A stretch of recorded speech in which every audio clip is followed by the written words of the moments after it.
An ocean tragedy. It was a lovely afternoon at the end of May, and the Vital Spark was puffing down Kilbrannan Sound with a farmer's flitting.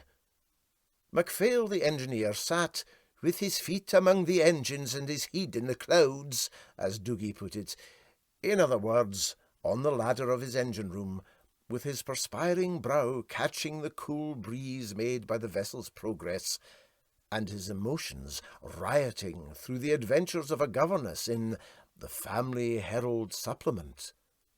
Peace breathed like an exhalation from the starboard hills.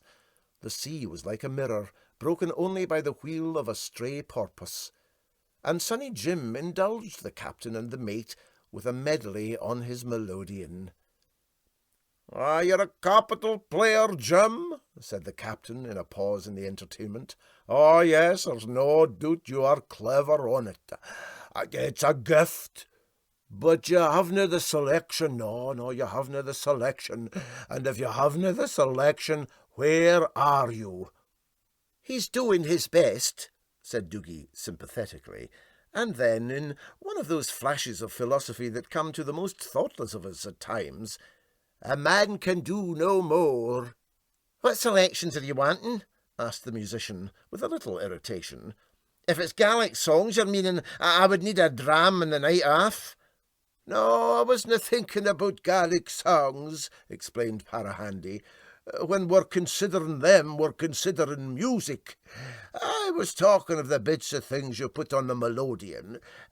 Did you ever hear Napoleon?" And clearing his throat, he warbled, "One night sad and dreary, as I lay on my bed, and my head scarce reclined on the pillow, a vision surprising came into my head, and I dreamt I was crossing the billow. And as my proud vessel she dashed o'er the deep—" "It wasna the Vital Spark, onyway," remarked MacPhail cynically. "Afore I got her biler sorted, she couldn't dash down a waterfall. I beheld a rude rock, it was craggy and steep," proceeded the vocalist, paying no attention. "'Twas the rock where the willow is now seen to weep, o'er the grave of the once famed Napoleon." "I never heard better, Peter," said the mate approvingly. "Take your breath and give us another touch of it. There's nothing bates the old songs." "Let me see now, what was the second verse?" asked the captain, with his vanity as an artist fully roused. It was something like this: "And as my proud vessel she neared the land, I beheld clad in green his bold figure, the trumpet of flame clasped firm in his hand, on his brow there was valour and vigour." "Balloons, balloons!" cried MacPhail, imitating some Glasgow street barrow vendor. "Fine balloons for Rags and Baines." "Fair do, gie the captain a chance," expostulated Sonny Jim. "You're doing fine, captain. MacPhail's just chawed because he cannae get reading." "O stranger," he cried, "dost thou come unto me from the land of thy fathers, who boast they are free? Then if so, a true story I'll tell unto thee, concerning myself I'm Napoleon," proceeded the captain, in no way discouraged, and he had no sooner concluded the final doleful note than a raucous voice from the uncovered hold cried, "Cockatoos!" Even Dougie sniggered. MacPhail fell into convulsions of laughter, and Sonny Jim showed symptoms of choking. "I can stand MacPhail's impudence, but I'll no stand that nonsense from a hoolet on my own ship," exclaimed the outraged vocalist, and, stretching over the coamings, he grabbed from the top of a chest of drawers in the hold a cage with a cockatoo. "Come out like a man and say it again," said he. "Oh, toots, Peter, it's only a stupid animal. I wouldn't have put myself a bit aboot," remarked Doogie soothingly. "It's well enough known them cockatoos have no ear for music. Forby, he wasn't meaning anything when he cried 'Coals.' It was just in fun." "Fun or no," said MacPhail, "a bird with sense like that's no canny.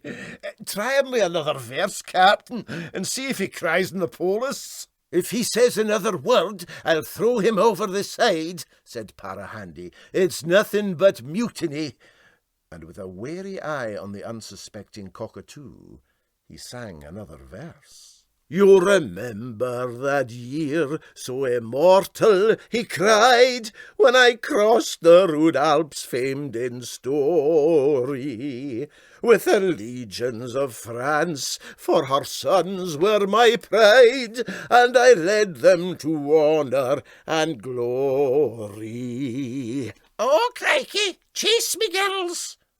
exclaimed the cockatoo, and the next moment he was swinging over the side of the Vital Spark to a watery grave. The fury of the outraged captain lasted but a moment. He had the vessel stopped and the punt out instantly for a rescue, but the unhappy bird was irrecoverably gone, and the tea hour in the Vital Spark that afternoon was very melancholy. MacPhail, particularly, was inexpressibly galling in the way he over and over again brought up the painful topic. "I canna get that out my head," he said. "The look it gied you when you were going to swing it round your head and gie it the heave. I'll carry that cockatoo's last look to my grave." "What kind of look was it?" asked Sonny Jim, eager for details. "I missed it." "It was a look that showed you the poor bird kent his last hour was come," explained the engineer. "It wasna anger, and it wasna exactly fricht. It was... Oh, man, I canna picture it to you, but after this, you needna tell me beasts have nae souls. Oh, it's all my auntie, yon bird." "Oh, I wish I hadna put a finger on him," said the captain, sore stricken with remorse. "Change the subject." "The poor bird didn't mean ony harm," remarked Sonny Jim, winking at the engineer. "Coals or chase me girls is just a thing onybody would say if they heard a chap singing a sang like yon. It's out of date. Fair do, you shouldn't have murdered the beast. The man it belangs to'll no be half well pleased." "Murdered the beast?" repeated the conscience-stricken captain. "It's no a human body you're talking about." And the engineer snorted his amazement.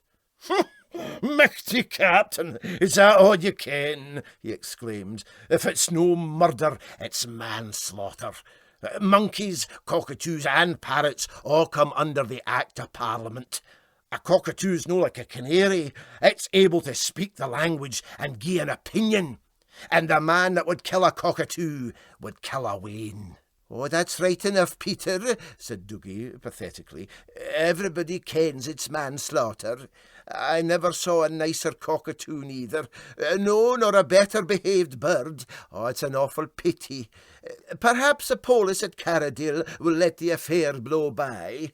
"Oh, I wasna meaning to harm the bird," pleaded Parahandy. "It aggravated me.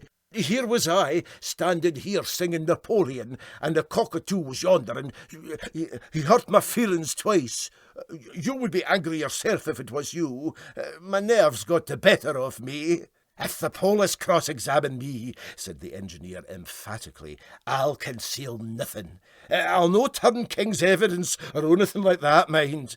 But if I'm asked, I'll tell the truth, for I don't want to be mixed up with a case of manslaughter or onything like that and risk my neck." Thus were the feelings of the penitent Parahandy lacerated afresh every hour of the day, till he would have given everything he possessed in the world to restore the cockatoo to life. The owner's anger at the destruction of his bird was a trifle to be anticipated calmly. The thought that made Parahandy's heart like lead was that cockatoos did speak, that this one even seemed to have the gift of irony, and that he had drowned a fellow being.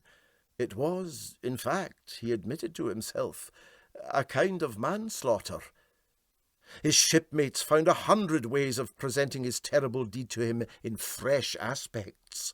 "Cockatoos is mentioned in the scriptures," said Dougie. I don't exactly mind the place, but I've seen it." "They live mair than 100 years if they're weel treated," was Sonny Jim's contribution to the natural history of the bird. "Nobody ever saw a dead cockatoo," added the engineer. "Oh, man, I wish I would talk about something else," said the captain piteously.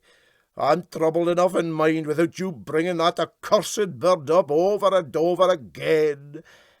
And they apologised, but always came back to the topic again. "I would plead guilty and throw myself on the mercy of the court," was MacPhail's suggestion.